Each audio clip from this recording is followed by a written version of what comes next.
Mensaje del Santo Padre Francisco para la Cuarta Jornada Mundial de los Abuelos y de los Mayores, 28 de julio de 2024.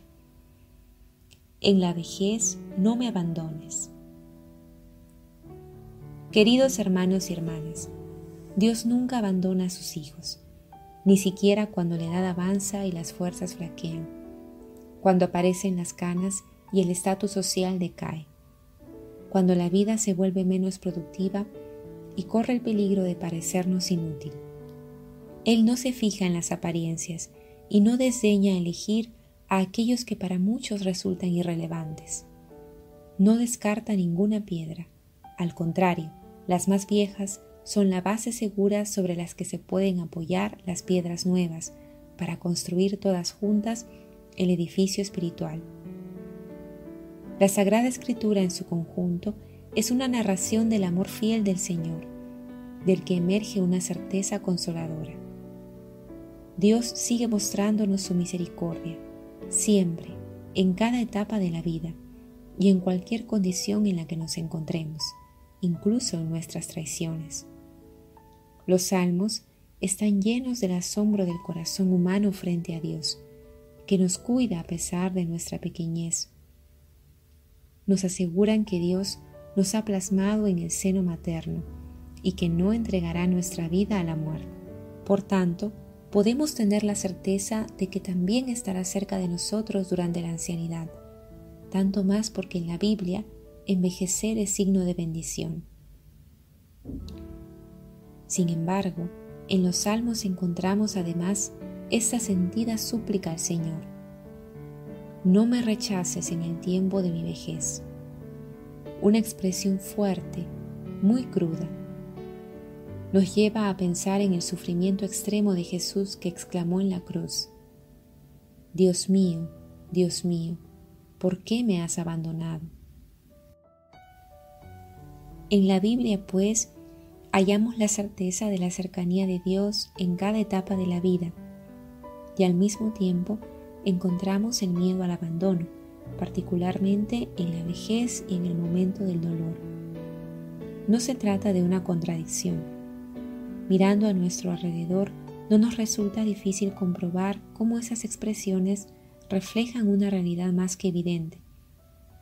Con mucha frecuencia, la soledad es la amarga compañera de la vida de los que como nosotros son mayores y abuelos. Siendo obispo de Buenos Aires, muchas veces tuve ocasión de visitar residencias de ancianos y me di cuenta de las pocas visitas que recibían esas personas. Algunos no veían a sus seres queridos desde hacía muchos meses. Las causas de esa soledad son múltiples. En muchos países, sobre todo en los más pobres, los ancianos están solos porque sus hijos se han visto obligados a emigrar. Pienso también en las numerosas situaciones de conflicto. ¿Cuántos ancianos se quedan solos porque los hombres, jóvenes y adultos, han sido llamados a combatir? Y las mujeres, sobre todo las madres con niños pequeños, dejan el país para dar seguridad a los hijos. En las ciudades y en los pueblos devastados por la guerra, muchas personas mayores se quedan solas como únicos signos de vida en zonas donde parece reinar el abandono y la muerte. En otras partes del mundo, además, existe una falsa creencia muy enraizada en algunas culturas locales que genera hostilidad respecto a los ancianos, acusados de recurrir a la brujería para quitar energías vitales a los jóvenes. De modo que, en caso de que una muerte prematura, una enfermedad o una suerte adversa afecte a un joven, la culpa recae sobre algún anciano. Esta mentalidad se debe combatir y erradicar. Es uno de esos prejuicios infundados de los que la fe cristiana nos ha liberado, que alimenta persistentes conflictos generacionales entre jóvenes y ancianos. Si lo pensamos bien, esta acusación dirigida a los mayores de robar el futuro a los jóvenes está muy presente hoy en todas partes. También se encuentra bajo otras formas en las sociedades más avanzadas y modernas.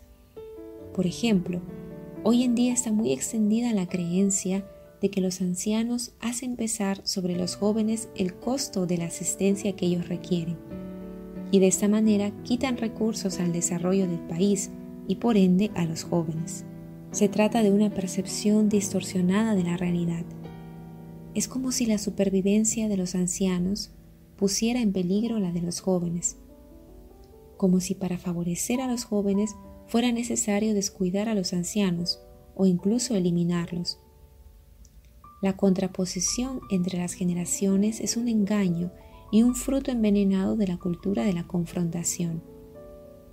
Poner a los jóvenes en contra de los ancianos es una manipulación inaceptable. Está en juego la unidad de las edades de la vida, es decir, el real punto de referencia para la comprensión y el aprecio de la vida humana en su totalidad. El salmo citado anteriormente, en el que se suplica no ser abandonados en la vejez, habla de una conspiración que ciñe la vida de los ancianos. Parecen palabras excesivas, pero comprensibles si se considera que la soledad y el descarte de los mayores no son casuales ni inevitables, son más bien fruto de decisiones políticas, económicas, sociales y personales que no reconocen la dignidad infinita de toda persona, más allá de toda circunstancia y en cualquier estado o situación en que se encuentre. Esto sucede cuando se pierde el valor de cada uno y las personas se convierten en una mera carga onerosa, en algunos casos demasiado elevada. Lo peor es que a menudo los mismos ancianos terminan por someterse a esta mentalidad y llegan a considerarse como un peso, deseando ser los primeros en hacerse a un lado. Por otra parte, hoy son muchas las mujeres y los hombres que buscan la propia realización personal, llevando una existencia lo más autónoma y desligada de los demás que sea posible. Las pertenencias comunes están en crisis y se afirman las individualidades. El pasaje del nosotros al yo se muestra como uno de los signos más evidentes de nuestro tiempo. La familia, que es la primera y la más radical oposición a la idea de que podemos salvarnos solos, es una de las víctimas de esta cultura individualista. Pero cuando se envejece, a medida que las fuerzas disminuyen, el espejismo del individualismo, la ilusión de no necesitar a nadie y de poder vivir sin vínculos, se revela tal cual es. Uno se encuentra en cambio teniendo necesidad de todo, pero ya solo, sin ninguna ayuda, sin tener a alguien con quien poder contar. Es un triste descubrimiento que muchos hacen cuando ya es demasiado tarde. La soledad y el descarte se han vuelto elementos recurrentes en el contexto en el que estamos inmersos. Estos tienen múltiples raíces. En algunos casos son el fruto de una exclusión programada, una especie de triste complot social. En otros casos se trata lamentablemente de una decisión propia.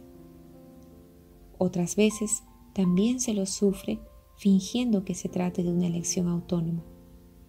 Estamos perdiendo cada vez más el sabor de la fraternidad e incluso nos cuesta imaginar algo diferente.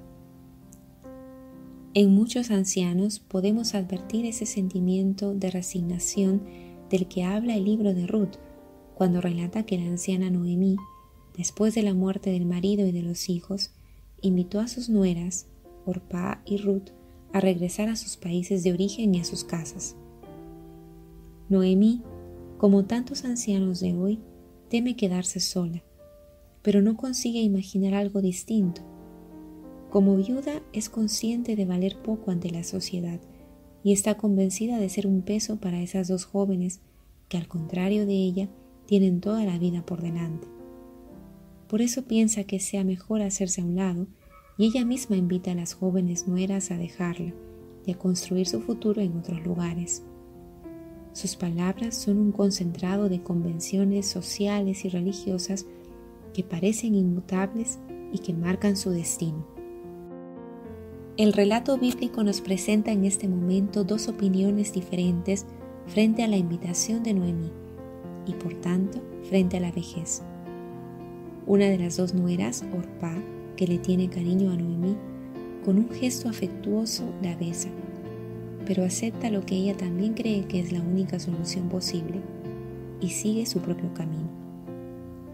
Ruth, en cambio, no se separa de Noemí y le dirige palabras sorprendentes. No insistas en que te abandone. No tiene miedo de desafiar las costumbres y la opinión común. Siente que esa mujer anciana la necesita y con valentía permanece a su lado, dando inicio a una nueva travesía para ambas. A todos nosotros, acostumbrados a la idea de que la soledad es un destino inevitable, Ruth nos enseña que a la súplica «no me abandones» es posible responder «no te abandonaré». No duda en trastocar lo que parece una realidad inmutable. Vivir solos no puede ser la única alternativa. No es casualidad que Ruth, la que se quedó acompañando a la anciana Noemí, sea un antepasado del Mesías, de Jesús el Emmanuel, aquel que es Dios con nosotros, aquel que lleva la cercanía y la proximidad de Dios a todos los hombres, de todas las condiciones y de todas las edades. La libertad y la valentía de Ruth nos invitan a recorrer un camino nuevo. Sigamos sus pasos, hagamos el viaje junto a esta joven mujer extranjera y a la anciana Noemí. No tengamos miedo de cambiar nuestras costumbres y de imaginar un futuro distinto para nuestros ancianos.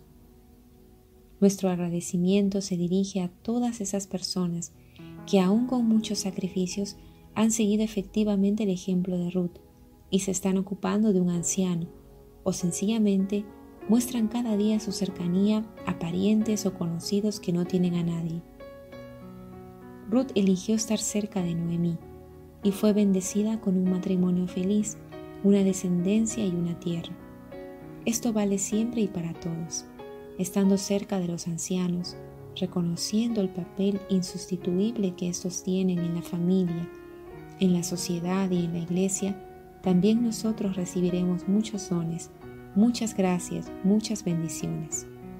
En esta cuarta jornada mundial dedicada a ellos, no dejemos de mostrar nuestra ternura a los abuelos y a los mayores de nuestras familias. Visitemos a los que están desanimados o que ya no esperan que un futuro distinto sea posible. A la actitud egoísta que lleva al descarte y a la soledad, contrapongamos el corazón abierto y el rostro alegre de quien tiene la valentía de decir «no te abandonaré» y de emprender un camino diferente. A todos ustedes, queridos abuelos y mayores, y a cuantos los acompañan, llegue mi bendición junto con mi oración. También a ustedes les pido, por favor, que no se olviden de rezar por mí. Roma, San Juan de Letrán, 25 de abril de 2024. Francisco.